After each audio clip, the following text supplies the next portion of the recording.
download Opera browser on your PC or laptop. So hello guys, welcome back to my YouTube channel. In this quick tutorial, I'll be showing you how you can easily download Opera browser on your PC or laptop.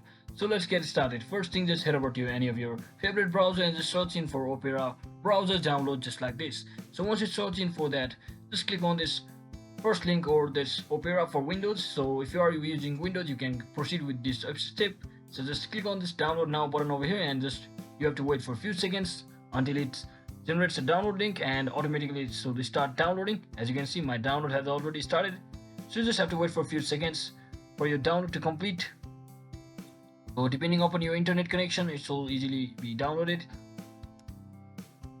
So as you can see, it has been successfully downloaded onto my device. So to install it, simply click on this opera setup.exe file and just run the file just like this.